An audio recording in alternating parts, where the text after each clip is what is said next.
जी, 9th class chemistry chapter number 4 का next topic है हमारे पास इंटरमॉलिक्यूलर फोर्सेस।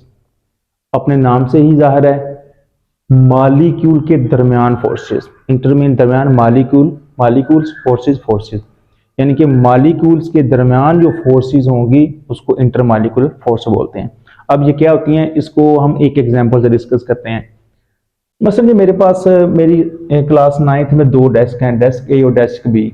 डेस्क ए में 3 लोग बैठे हैं, ए बी और सी, और डेस्क बी में भी 3 लोग बैठे हैं, डी ई और एफ। ठीक, दो अलग अलग डेस्क हैं।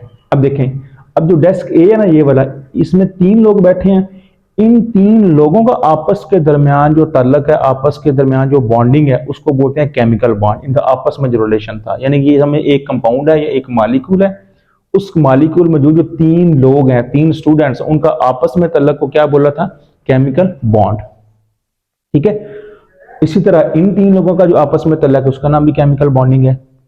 क्लियर? अब देखें, ऐसा तो नहीं मुमकिन कि इस डेस्क के साथ कोई ताल्लुक ही ना हो। डेफिनेटली कुछ ना कुछ ताल्लुक तो होगा ना। ये एक अलग कंपाउंड है, ये एक अलग कंपाउंड है। अब इस कंपाउंड का या इस मॉलिक्यूल से जो अट्रैक्शन होगी, यानी ये डेस्क पीछे वाले डेस्क से कोई बुक या कोई कैलकुलेटर उधारा ले सकता है, डेफिनेटली ये भी इससे कुछ ले सकता है अगर इसके पास कुछ ना हो। यानी इन दो डेस्कों का आपस में कुछ ना कुछ ताल्लुक तो होगा कि नहीं। अब उस ताल्लुक को बोलते हैं इंटरमॉलिक्यूलर फोर्सेस। ठीक है, यानी कि एक डेस्क में जो स्टूडेंट बैठे हैं उनका दरमियानी आपस में ताल्लुक क्या है? Chemical bond.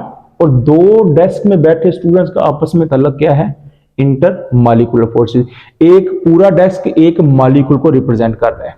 क्लियर? अब इसको हम प्रैक्टिकल एग्जांपल से देखते हैं कि मेरे पास एक मॉलिक्यूल है, एक ये मॉलिक्यूल है, 2 मॉलिक्यूल हैं। इस मॉलिक्यूल के दरमियान ये वाले केमिकल बॉन्ड है, इस मॉलिक्यूल के दरमियान ये केमिकल बॉन्ड है।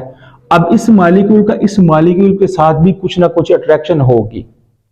मॉलिक्यूल के दरमियान जो कशिश की फोर्स है, उस कशिश की फोर्स को बोलते हैं इंटरमॉलिक्यूलर फोर्स। अब वो किस तरह वजूद में आएगी जरा सुने। देखें जी, मॉलिक्यूल्स के दरमियान जो कशिश की फोर्स होगी उसको इंटरमॉलिक्यूलर फोर्स से बोलते हैं। अच्छा, याद रखना है, इंटरमॉलिक्यूलर फोर्सेस बहुत कमजोर फोर्स होगी as compared to chemical bond.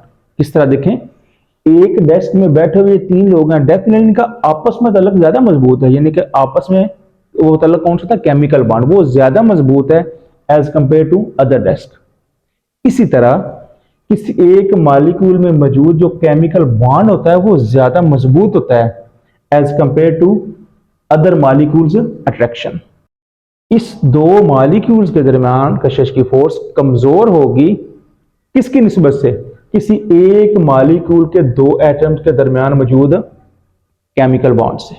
ठीक है, इसी वजह से हम डेफिनेशन भी इसकी यही करते हैं कि 2 या 2 से ज्यादा एटम्स के दरमियान केमिकल बॉन्डिंग के होते हुए 2 मॉलिक्यूल्स के दरमियान एक और फोर्स भी होती है, और वो फोर्स बनिस्बत कमजोर होती है।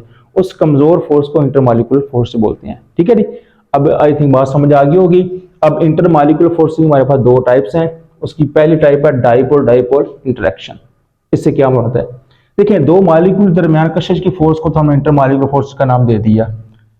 अब ये मेरे पास एक मॉलिक्यूल है HCl का, तो डेफिनेटली इलेक्ट्रोनेगेटिविटी के फर्क की वजह से क्या होगा? इसके एक सिरे पर पार्शियल नेगेटिव और एक सिरे पर पार्शियल पॉजिटिव आ जाएगा। और हमने पोलर और नॉन पोलर कोवेलेंट बॉन्ड में बात अंडरस्टैंड की थी।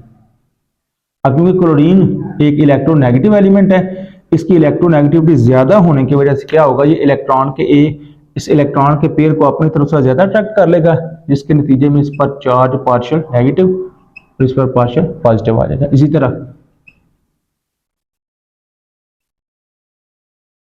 जितने भी मॉलिक्यूल्स मेरे पास होंगे उन सब के एक सिरे पर पार्शियल नेगेटिव और एक सिरे पर पार्शियल पॉजिटिव डेवलप हो जाएगा। अब होगा क्या?